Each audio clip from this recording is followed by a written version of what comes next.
I love you, Morgan. This world, Morgan, needs to be protected.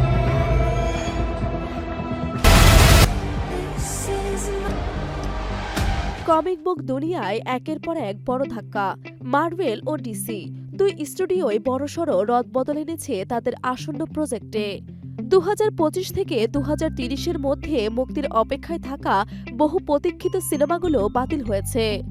তালিকায় রয়েছে iron man 4, bat girl এবং justice league 2 এর মতো সিনেমা। মার্ভেল ভক্তরা বহুদিন ধরেই অপেক্ষা করছিলেন আয়রন ম্যান 4 এর জন্য। রবার্ট ডাউনি জুনিয়রের ফেরার গুজবও ছিল তুঙ্গে, কিন্তু মার্ভেল জানিয়ে দিয়েছেন টনি স্টার্কের গল্প এখানেই শেষ। তার পরিবর্তে স্টুডিও নতুন চরিত্র যেমন আয়রন হার্টের দিকে মনোযোগী হবে।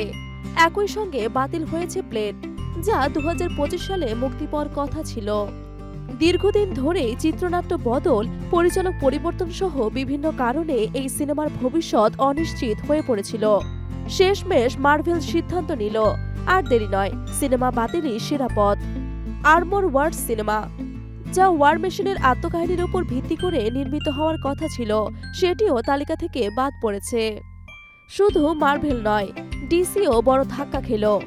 ব্যাটগার্ল সিনেমা, যা প্রায় তৈরি হয়ে গিয়েছিল এবং পোস্ট প্রোডাকশনের প্রস্তুতি নিচ্ছিল, সেটি মুক্তির আগে ওয়ার্নার ব্রাদার্স পেছনে সরে এলো।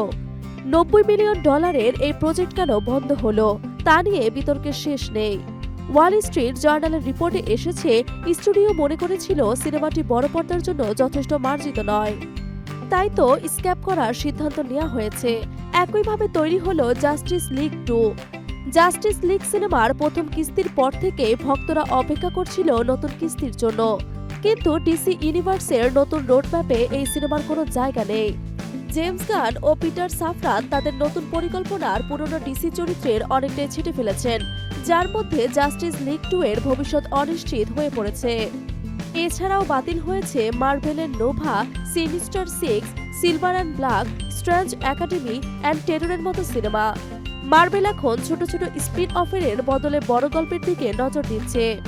তাই এভেঞ্জার্স, সিক্রেট ওয়ার্স এবং ফ্যান্টাস্টিক 4 এর মতো মেগা প্রজেক্টগুলোতে স্টুডিওর নজর বেশি।